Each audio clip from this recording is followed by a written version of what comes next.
Vijay Mallya, the king of good times.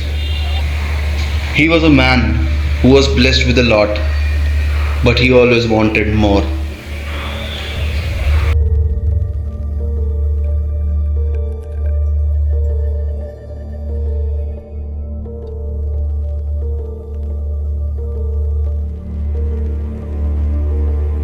Vijay Mallya के पिता वित्तल माल्या की डेथ के बाद विजय माल्या को उनका बिजनेस विरासत में मिला। वित्तल माल्या की कंपनी यूनाइटेड ब्रीवरीज 1915 में शुरू हुई। वैसे इसे शुरू करने वाले वित्तल माल्या नहीं थे, उसे शुरू किया था थॉमस लीशमैन ने। वित्तल माल्या ने बाद में इसे एक्वायर किया। वित्तल माल्या की डेथ 1983 में हुई। उसके बाद विजय माल्या यूनाइटेड ब्रीवरीज के चेयरमैन बने। विजय माल्या को लिकर बिजनेस में पोटेंशियल दिखा और उसने उसी बिजनेस में अच्छे से काम करना शुरू किया। उस वक्त लिकर बिजनेस में बहुत रिस्ट्रिक्शंस होने की वजह से वो लिकर को बड़े लेवल पे एडवर्टाइज नहीं कर सकता था। उसने किंगफिशर लिकर को फेमस बनाने के लिए अपने लाइफस्टाइल को एडवर्टाइजमेंट के जैसे यूज़ करना शुरू किया। वो बड़े पार्टीज इवेंट्स करवाता था, कैलेंडर शूट्स करवाता था। उसके थ्रू वो किंगफिशर के नाम को एक प्रीमियम लाइफस्टाइल से जोड़ता था, जिससे किंगफिशर बहुत जल्द एक बहुत फेमस नाम बन गया था। उसका लिकर बिजनेस बहुत अच्छे लेवल पे पहुंच चुका था।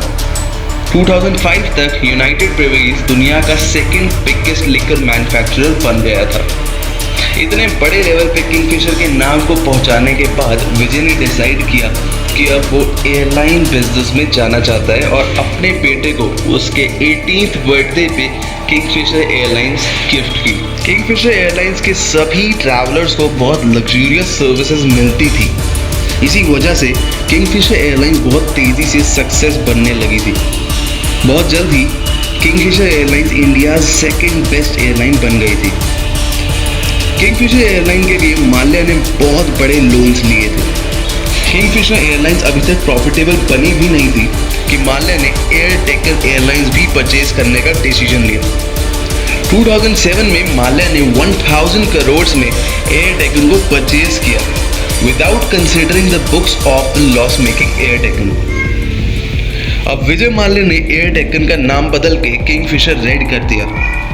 अब इनिशियली किंगफिशर रेड का टिकट प्राइस काफ़ी कम था, जिसकी वजह से ट्रैवलर्स उसमें आने लगे। बट जब माल्या ने किंगफिशर रेड की भी सर्विसेज बढ़ाई तो किंगफिशर रेड के टिकट प्राइस भी बढ़ने लगे।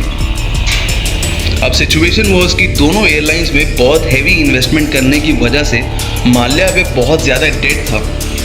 ऑल्सो दोनों ही एयरलाइंस को प्रॉफिटेबल बनने में बहुत वक्त लगने वाला था because of the high ticket prices.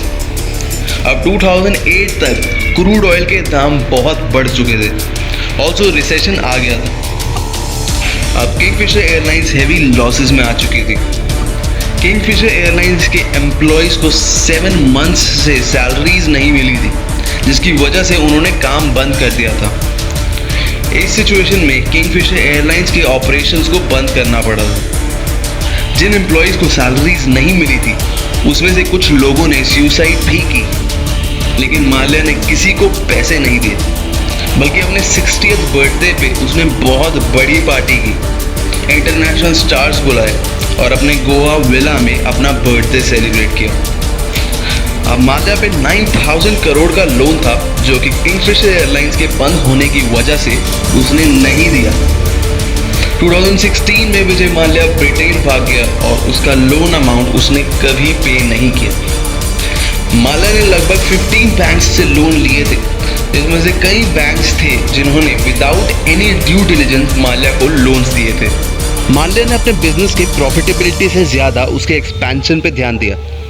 उसने लिमिट से ज़्यादा पैसा एयरलाइंस बिजनेस में इन्वेस्ट किया। He should have known his limits. But I believe you should know your limits and have the courage to say no.